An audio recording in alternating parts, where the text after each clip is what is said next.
नाम सुनिशात छत्रशाल महाबली करियो भले भले। प्रभु प्राणनाथ ऋषि प्राणनाथ परिक्रमा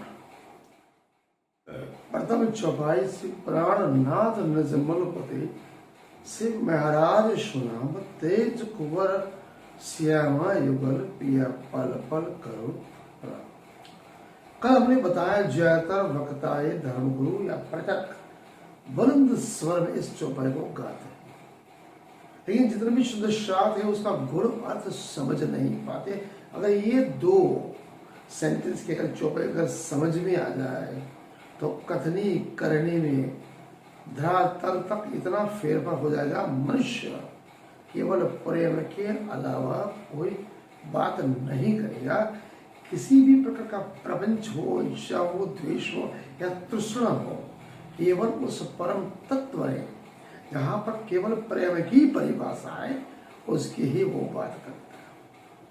जब आपको स्वयं को पता है जन्म का कोई पता नहीं, मृत्यु का पता नहीं, मरने के बाद कौन कहाँ जाता है वो पता नहीं, तो फालतू प्रपंच क्यों करें।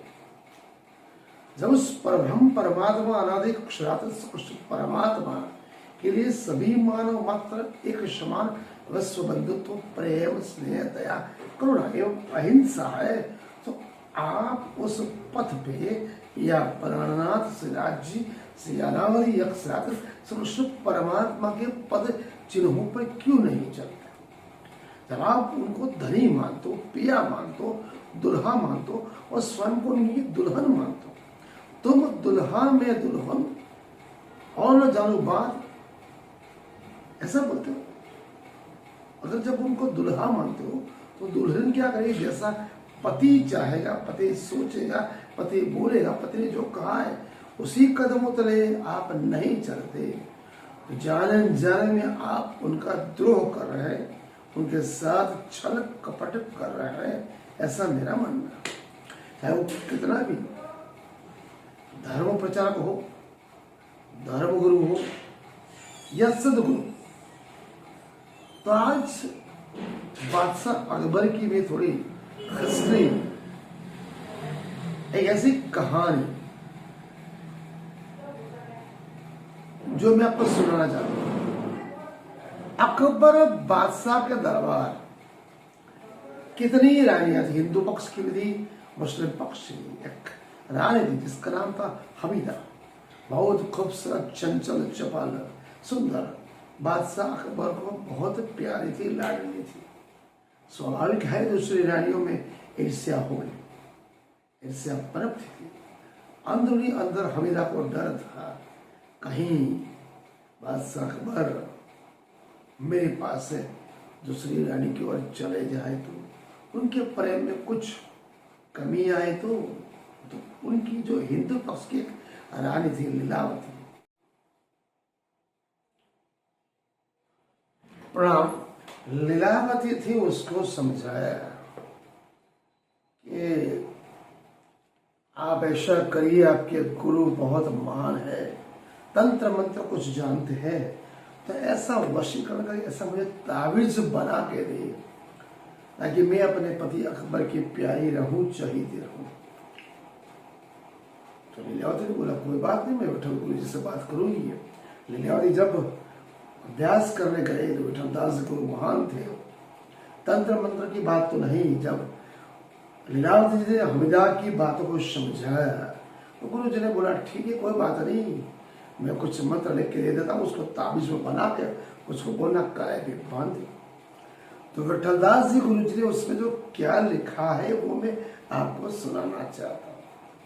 विठलदास ने कहा टोना टोचा क्या करे, टोना टोचा क्या करे, इससे पति वश न होए, पति कहे सो कीजिए, पति आप ही से वश हो। लिखी वाणी को कलाई पे उन्हें बांध दिया, दे दिया। जब हमीदा ने बांधा बहुत खुश हो गई, आपका आभार लीलावती जी। जैसा ही ताबीज हमीदा ने कलाई पे बांधा, दूसरी रानी को पता चला, शंका कुशंका मन में संदेह हो गया। अभी हमीदा ताबीज करा के लाई, अब बादशाह हमारे रहेंगे नहीं। तुरंत अकबर बादशाह को बोला आपको पता है हमिदा गई थी गुरु के पास, ऐसा तंत्र मंत्र का वशीकरण मंत्र ताबीज पहन ले आए ताकि वो जो कहेगी आप करोगे। अब सब जो राजा और बंदर दोनों किए होते, राजा भी मरकट बंदर कच्चे खाने होते, उन्होंने हमिदा को तुरंत बोला बताओ। हमिदा बोले ये जो है कलाई पे निकाल के फेंक दो। बोले कुछ नहीं, जो भी है उसको निकाल, मुझे पढ़ना। जैसे उस ताबीज को खोला, अंदर बादशाह पर ने पढ़ा तो क्या लिखा था? लिखा था टोना टाचा क्या करे, इससे पति वश न होए, पति कहे सो कीजिए, पति आप ही से वसन। इसलिए कहते श्री प्राणनाथ निज मूल पति से महर्षि इस चौपाई को जितनी बार आप किसी वक्ता प्रचार कर सुनते हो, ये हम क्या करते हैं, कान में गुगली रखते हैं, यहाँ से आवाज आई यहाँ से निकाल देते, सुनते तो है लेकिन उसका मर्म नहीं समझते। श्री मुखंडे से राजेश्वर से भगवत कथा सत्संग चर्चा करा, सुनियो अंतर के श्रवणम, कथा चर्चा सत्संग सुनते तो है, अंतर के श्रवण से नहीं सुनते, उसको हृदय मंत्र आत्मा में दिल से नहीं उतार रहे। श्रीमुख वाणी में श्री राज्य ने हर एक शब्द को निचोड़ कर तोल मोल के बोला है। मैंने पहले ही बताया प्रिया प्राणनाथ की जो आचरण पद्धति है, नीति नियम सिद्धांत के ऊपर अगर हम चलेंगे तभी हम प्रिया प्राणनाथ श्री महाराज सुनाम श्री प्राणपति के प्यारे रहेंगे। फिर बोलते हमको ये दुख पड़ गया, ये कष्ट पड़ा है, ये संघर्ष पड़ा है, तेरे जीवन में तकलीफें आती है। होता क्या है देखियो अंतर नहीं, इसलिए कि सुनने केवल सुनना नहीं, उसको अंतर में उतारना जरूरी है। अगर ब्रह्म सृष्टि और ब्रह्म सृष्टि, मैं आपको ये बताऊं निज स्वरूप मूल स्वरूप हमारी परात्मा परम धाम में बैठी है। मूल बिला पकड़ में भी राज्य ने बोला है, जो मूल स्वरूप है अपनो जाको कहिए पर आत्मा, सो परात्म को लेके विलासी सम धनी जी के साथ लाड़कोट करना, आनंद करना, उल्लास करना, प्रेम की चेष्टाएं करनी है, उनके चरण कमल में हर हमेशा रहना है। अगर हमारी परात्म स्वयं है, हम वहां पर है, गोपी भाव, प्रेम भाव, माधुर्य भाव हमें होना चाहिए। यहाँ पर इसकी हकीकी नहीं, इसके बंदगी करनी पड़ेगी। आजकल लोग इसे हकीकी बंदगी इसका मजाजी करते हैं। हम केवल अपने फर्ज के बंदगी में मशगूल है।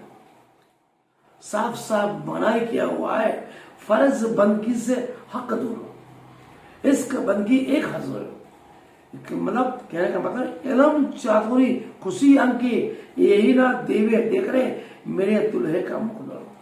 केवल फर्ज की बात नहीं, पूजा पाठ सेवा पूजा अर्चना इंतजाम कर लिया वो बात नहीं। जब तक सुनियो अंतर के साथ दिल के अंदर या प्राणनाथ की अंगना बनना है, हर हमेशा उनके पास रहना है।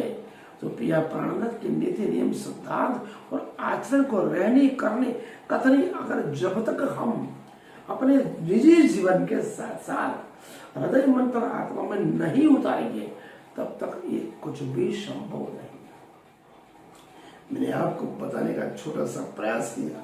श्री प्राणनाथ परिक्रमा का दूसरा अध्याय 10 मिनट का, हर रोज में 10-10 मिनट थोड़ी थोड़ी चौपाइयों का संक्षिप्त में विस्तार पूर्वक आपको बताने का प्रयास करूंगा। गलत लगे तो बताने का प्रयास कीजिए, अच्छा लगे तो लिंक करें, सब्सक्राइब करें एवं अन्य सुंदर आपको